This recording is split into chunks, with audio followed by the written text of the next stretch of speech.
Palčica.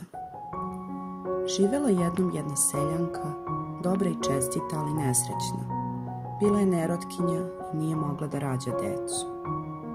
Patila je jadna zbog toga, žalila svakim danom sve više jer je uzalud nastojala da nađe leka svoje neplodnosti.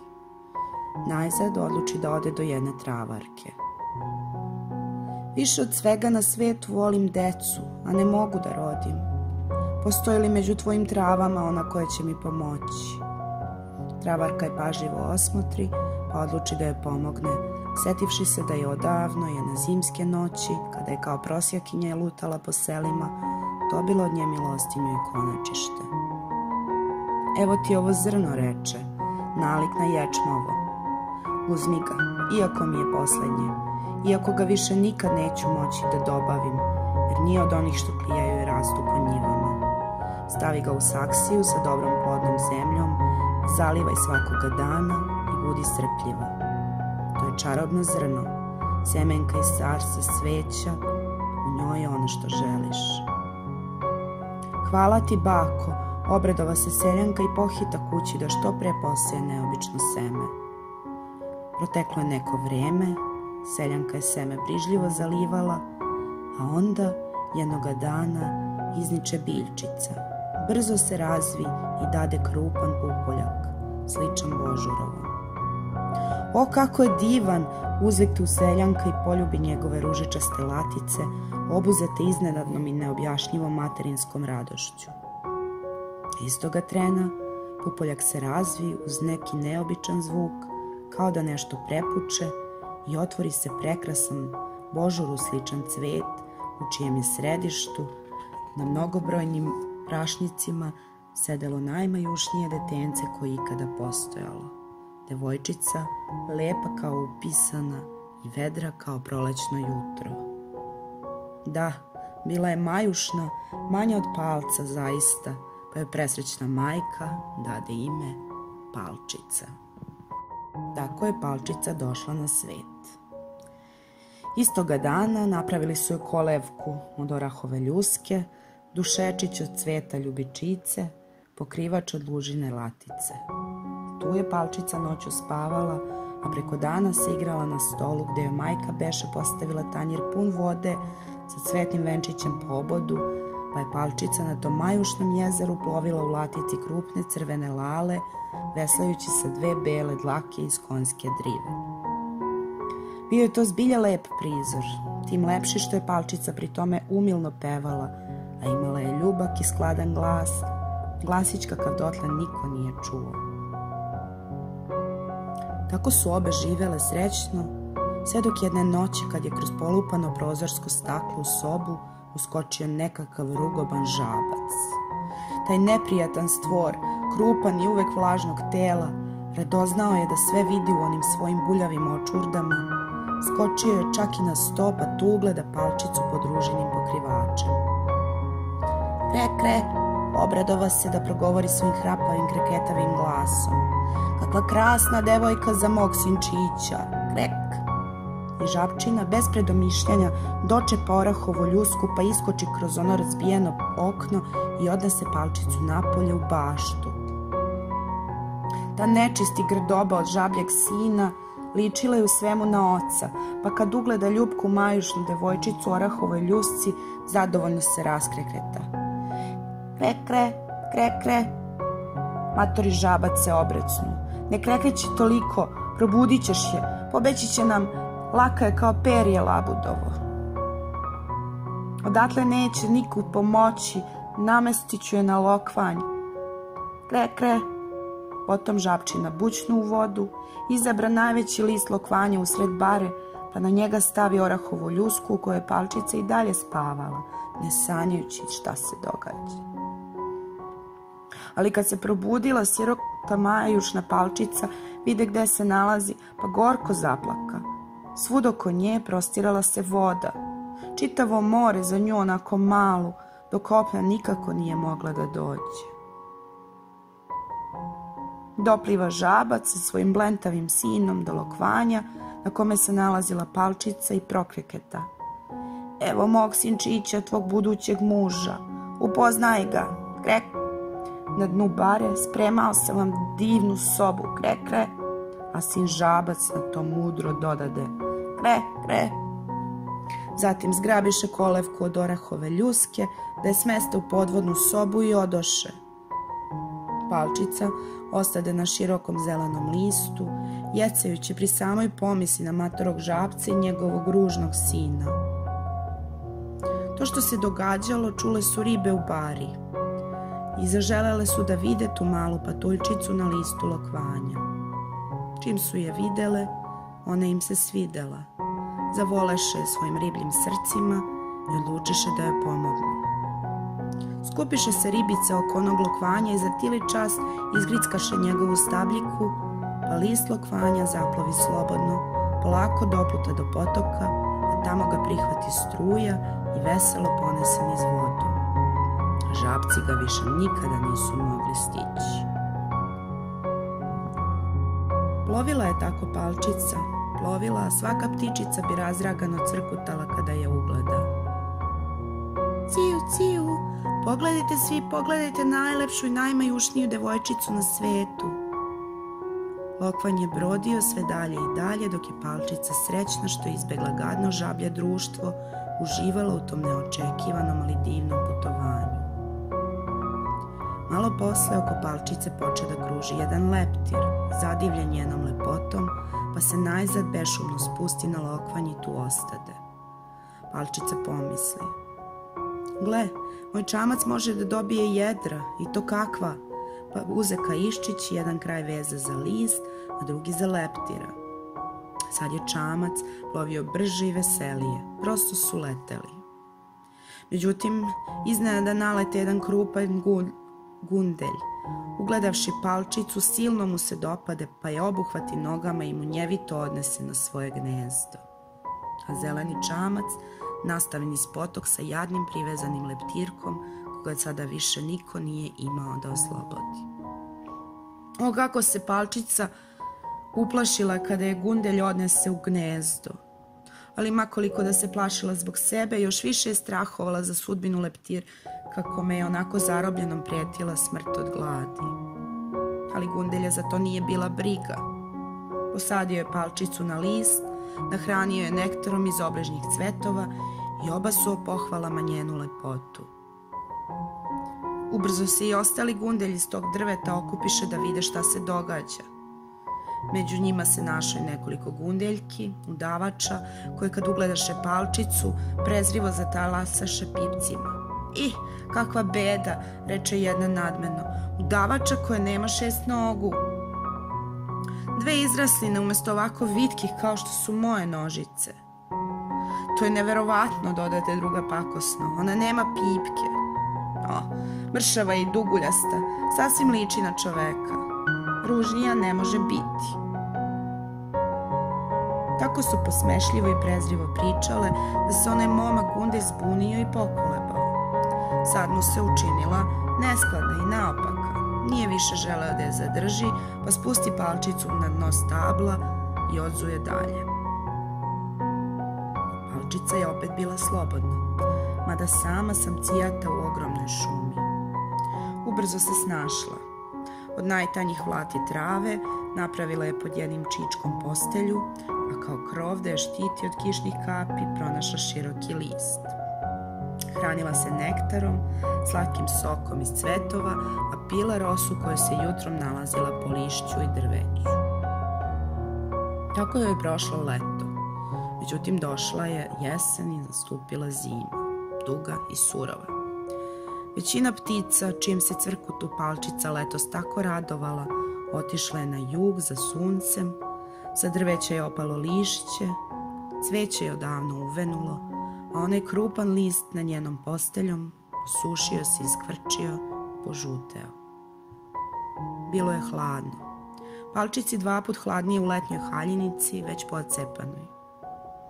Ubrzo krenuše snegovi i svaka pahuljica koja bi pala na majušnu devojčicu bila je kao kada bi nekoga od nas zasula lopata snega. Uvijala se suvim lišćem sirotica, ali uzalud, nije se mogla zagrejati. Pretila je smrt od zime.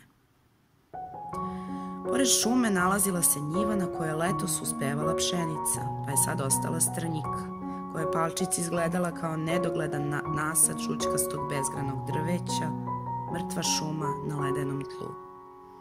Ipak je hrabro krenula, nekud je morala otići, nešto je morala pronaći da preživi. Hodajući tako, Palčica ugleda jedno mišje poljsko gnezdo, dobro skrvenu rupu u koju se ulazilo kroz vratanca opletena slamkama. Devojčica zakuca i zamoli bar zrnce žita, jer već 2 dana ništa ne beše okusila. Sirotice mala, sažali se stara poljska mišica koja je pripadala ta rupa. Bila je dobra srca i odmah je pozvala malecnu unutra, uz krovit i toplinu. Lepo se ta mišica bila smestila. Imala je jednu prostoriju prepunu zrnevlja, vrlo lepu kuhinju i trpezariju. Tu je Palčica jela, zagrijala se i odmorila, a mišica je posmatrala pa zaključila da je se ta devojčica veoma dopada. Možeš ovde provesti celu zimu. Ne tražim ti nikakvu kiriju, jedino ćeš spremati sobe. Nek su uvek čiste i volela bih da mi pričaš priče. Obožavam priče. Palčica zahvalno prihvati ponudu i tako ostade da prezimi u mišjoj rupi. Jednoga dana stara mišica reče: danas dolazi moj prvi komšija koji redovno navraća jednom nedeljno. Znaš, on ti je mnogo bogatiji od mene. Njegov stan je sav od prostranih odaja i hodnika. A tek da mu vidiš bundu, prekrasna je od najfinijeg crnog velura. Niko nema takvu. Bogme, ako bih te hteo za ženu, bila bi srećna koliko si teška. Savetujem ti da mu pričaš najlepše priče koje znaš, jer on vrlo slabo vidi, pa će se slušanjem priča najlakše zaljubiti u tebe. Ali Palčica nije osjećala ni najmanju želju da se uda za mišjeg suseda. Taj mladoženj je u stvari bio jedan običan krt, muška krtica. Uskoro se pojavio u svojoj velurskoj bundi, crnoj i tamno ljubičastih preliva. Zbilja je bila lepa, ali njom su se sve susedove prednosti iscrpljivale. Ostalo je bilo, ne daj Bože. Razgovor je počeo njemu, njegovom bogatstvu i obrazovanju, čime se osobito dičio, ali je zauzvrat nerado govorio o cveću, suncu i ostalim spoljnim besposlicama, kako se izvoleo učeno izraziti. Palčica mu je otpevala nekoliko pesmica iz učtivosti, a i da ugodi mišici. Od silnog zadovoljstva mišica je zapalila lušicu od koje se inače prihvatala samo u izuzetnim prilikama. Oduševljen tim pevanjem, krtičiji mladoženja odluči da se oženi Palčicom. Posle je, da bi izrazio svoju veliku naklonost prema susedkama, rekao da mogu slobodno šetati njegovom novom podzemnom alejom, nedavno iskopanom, da, kako diplomatski reče, tajno spaja mišićnjak i krtičnjak. Jedino im je skrenuo pažnju na nekakvu mrtvu pticu koja tamo leži i valjda se skrivala od hladnoće i tu uginula. Jednoga dana Palčica iskoristila tu ljubaznu ponudu za šetnju i gospodin Krtica ih povede u podzemnu šetnju. U hodniku je ležala lasta, sklopljenih krila, opuštene glave i nogu skrivenih perjem. O, kako se Palčica rastužila pred tim prizorom.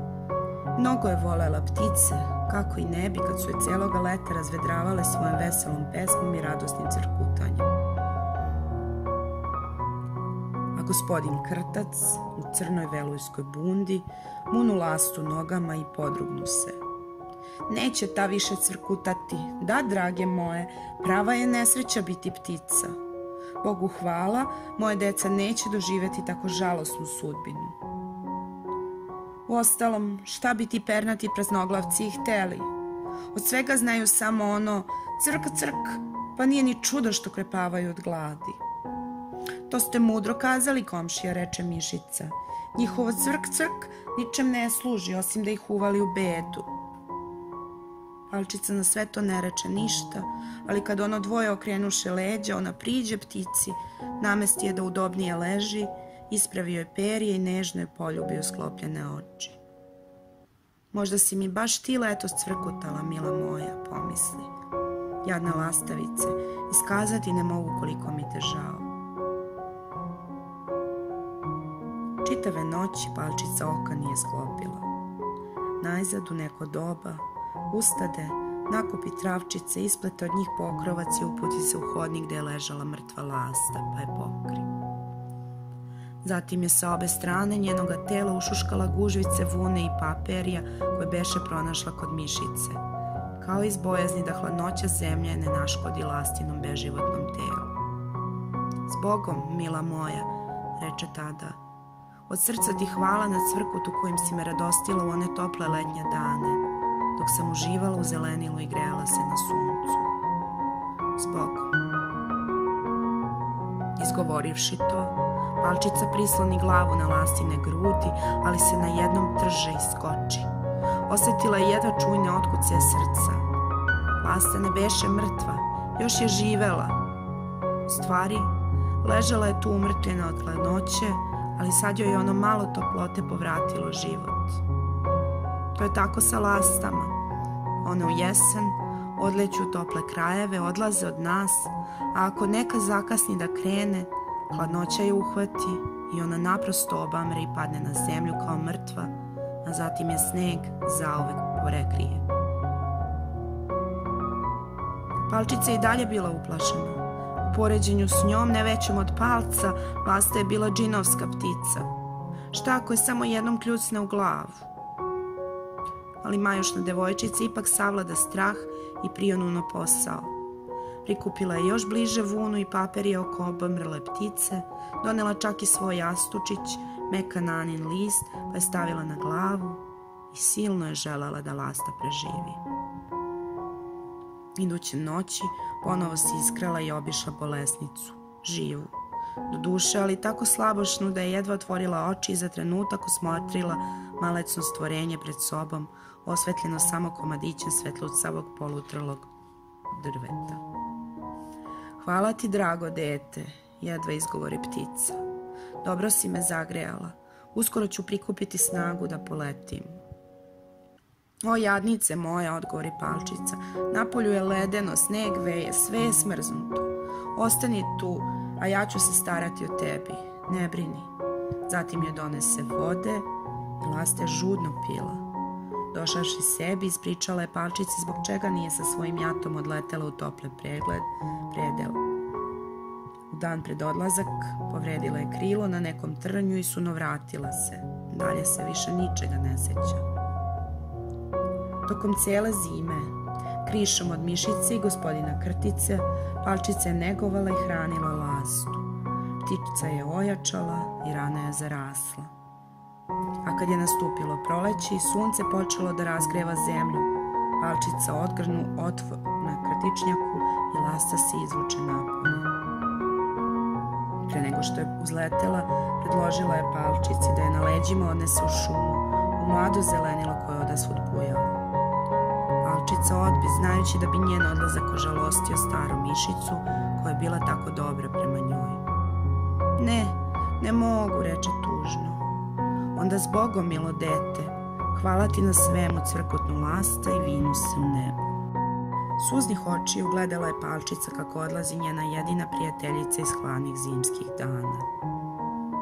Tužna je bila palčica tog leta, beskrajno tužna što ne može da osjeti tople sunčeve zrake, ne može da se bar malčice zgreje od te podzemne hladnoće koje se uvlačila u kosti. Žito je brzo izraslo nad mišijom rupom, bila je to prava šuma za majušnu palčicu, nebo nije ni videla. Ovoga leta pripremit ćeš svoju devojačku spremu, reče jednoga jutra stara mišica, jer onaj nesnosni nosilac crne bunde najzad beše rešio da zaprosi palčicu.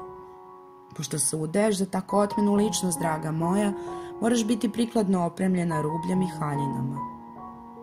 I tako je devojčica bila prinuđena da se prihvati preslice i razboja, a mišica je najmila u nadnicu i 4 pauka, koji su bez odmora proizvodili najfiniju pređu.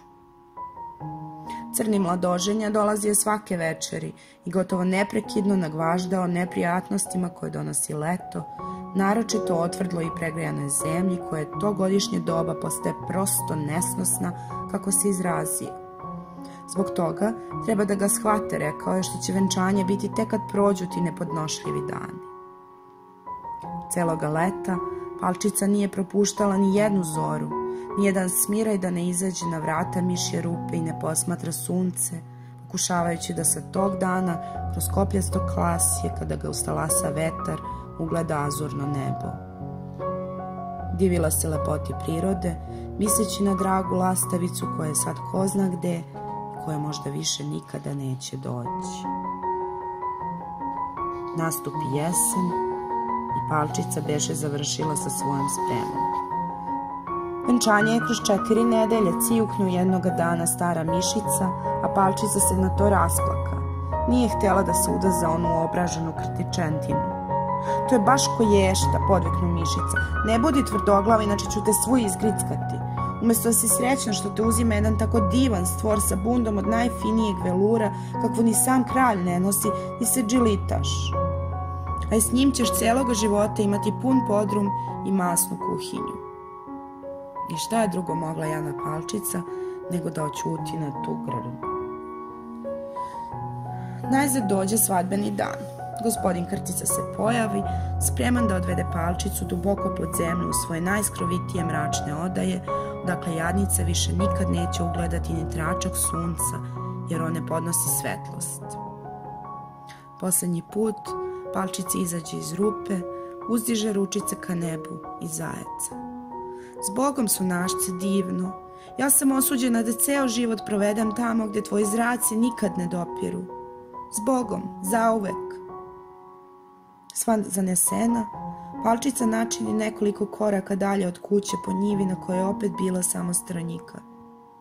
Zbogom, zbogom, grcala je ljubeći jedan plavi zvončić poslednji tog leta. Cvetiću dragi, ako ikada budeš video moju lastavicu, pozdravi je. Ali tog trenutka začu se odozgo cvrkut. Palčica podiže glavu i ugleda lastu koja se kao strela spusti do nje i sama ustreptala od sreće što ponovo vidi svoju spasiteljku. Palčica je tada ispoveda svoju zlu kop, da se mora udati za namćur Krticu i zauvek ostati u podzemlju gde sunce nikada ne dopire. I dok je to govorila, suze su joj jedna za drugom navirale na oči, bez prestanka je plakala. Zima dolazi, reče na to lasta, ja se vraćam u tople krajeve, hajde sa mnom, popni mi se na leđe i priveži se Kajščićem. Otići ćemo daleko od Krtice i njenog mračnog boravišta, daleko, daleko preko planina, tamo gde vlada večito leto i cveće nevene. Hajde, Palčica mila, spasiteljko moja. Ti si me održala dok sam polumrtva ležala u hladnoj zemlji. Dozvoli da ti se odužim. I tada se u Palčici prelomi. Idem s tobom, idem, uzviknu pa skoči na lastina leđa i priveza se Kajščićem za njeno najjače pero. Lasta se vinu u nebo iznad šuma i voda, preko visokih planina pokrivenih snegom. Na toj visini bilo je vrlo hladno, ledeno, pa se Palčica sva ušuškala u toplo lastino perje. Samo je glavicu promorila da posmatra pledera iznad kojih su leteli. I tako stigoše u zemlju, gde vinjega uspeva na svakome mestu, gde rastu čitave šume limunova i pomoranđi, gde hiljade cvetova rasprostire opojne mirise, a po broplancima deca igraju žmurke sa šarenim leptirima. Lasta se najzad zaustavi na obali jednog bistrog jezera, pored koga se uzdizao prastari kameni zamak šiljatih kula, sav načičkan lastavičnim gnezdima. O, kako je sve ovo divno, uzviknu Palčica i od milja zatapša ručicama. Pored zamka pružala se polusrušena kolonada, sva zarasla u krupno raznobojno cveće, pa tamo Lasta odnese Palčicu i nežno je spusti na jedan list. Palčica se divila lepotama koje su je okruživale u tom kraju, najlepše među svim koje ikada upoznala. Ali kako li se tek zadivi kad usred sveta ugleda jednog mladića u belom odelu, majošnog skoro prozirnog, tek nešto malo većeg od nje, sa zlatnom krunom na glavi. Bio je to cvetni princ iz tog carstva cveća, a Palčica tek tad primeti da u skoro svakom cvetu postoji po jedan majušnik ili majušnica. Kako je lep, šapnu lasti. A mladi princ se isprva trgao kad je doletela lasta, za njega divovska ptica, ali se ubrzo pribrao ugledavši Palčicu, koja mu se učini najlepšom devojčicom na svetu. Nije mnogo razmišljao, skinuo je krunu i stavio je Palčici na glavu, pa tek onda zapitao kako se zove i hoće li da se uda za njega. Kakav je to bio momak upoređen sa Žabčevim sinom i krticom u bundi od crnog velura, da o šestonogom gundelju i ne govorimo.